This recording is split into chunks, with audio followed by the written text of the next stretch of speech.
The EPA is holding the coal industry to impossible standards. He becomes a champion for coal. Mr. Chairman, EPA's proposed standards for new coal-fired power plants would effectively prevent any new plants from being constructed. He opposes new rules from the EPA that would crack down on mercury emissions from power plants, which are a significant public health hazard. He pushes back on regulation of coal ash, which is a big issue in West Virginia. Unfortunately, the Environmental Protection Agency has chosen a regulatory path devoid of common sense. But it turns out that at the same time that Mr. Manchin was being a sort of a defender of coal and a defender of West Virginia, there was more going on. In particular, when I dug through these federal records, it turns out that after he became a senator, the amounts of waste coal that Grantown was getting from Joe Manchin's company increased considerably. When he joined the Senate, only about a quarter of the waste coal that was used by Grantown came from Joe Manchin's company. In other words, Grantown had other suppliers as well for this garbage coal. He was one among many. That's changed. At this point, based on the most recent available data, more than 80% of the waste coal that gets burned at Grantown comes from Joe Manchin's company. So the relationship between Joe Manchin and this plant becomes ever tighter. Now, when I asked Grantown and Mr. Manchin would explain that change, that tightening business relationship, I got no comment from either of them. But there's something else that's happening that's probably even more important. I spent a long time digging into this question of, well, who actually owns the Grantown power plant? And on paper, that's an easy question to answer. There's a company called American Bituminous, created by these two developers, and it's owned Grantown ever since. But behind that company are a series of holding companies. And behind those holding companies turned out to be a series of major corporations with business interests that go well beyond West Virginia.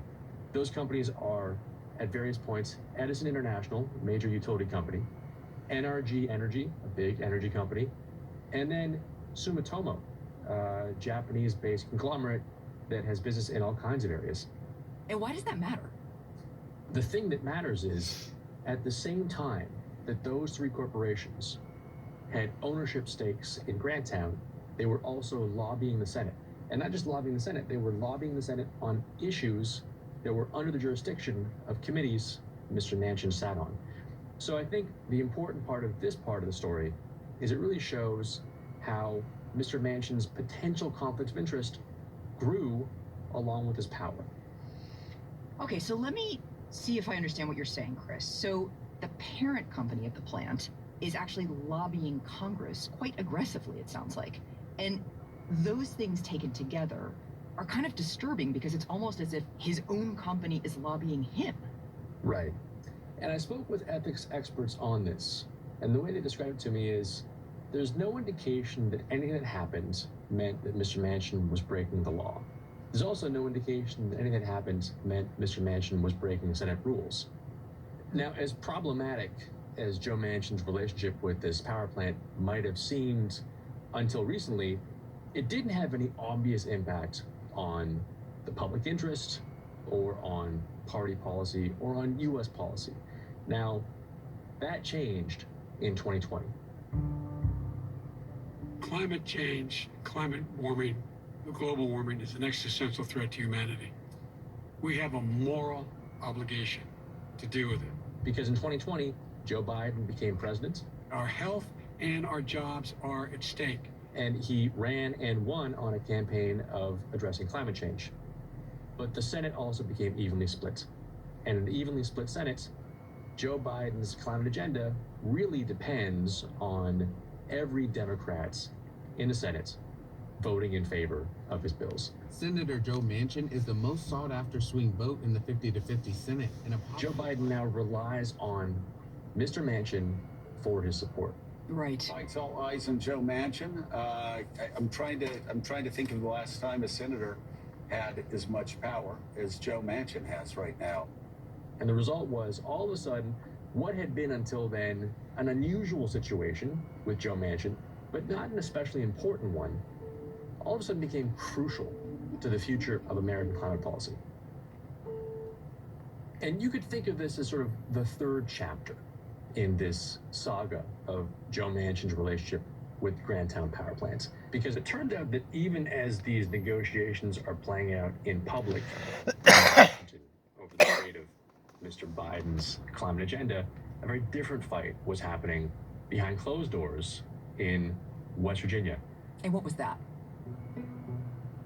Well, at the same time Mr. Manchin was negotiating with Mr. Biden over his climate agenda, the power plant was going to state regulators and saying, we want to get out of our contract, we want to buy out.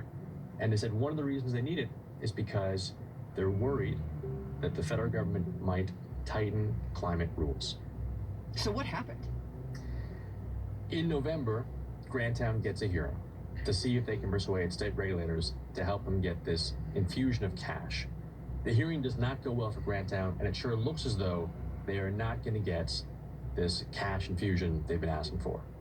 Now, separately, meanwhile, there's been months of negotiations between Mr. Manchin and the White House over this climate bill. A few weeks after the hearing, Mr. Manchin finally comes out and states his position. And I cannot vote to continue with this piece of legislation. I just can't. I've tried everything humanly possible. I can't get there. You're done. This is a no. His position is no. He will not support the climate bill, which effectively dooms it. This is a no on this legislation. I have tried everything I know to do. Are those two things related? We'll never know, but the timing raises the question of whether what happened in West Virginia influenced Mr. Manchin's decision on the climate bill.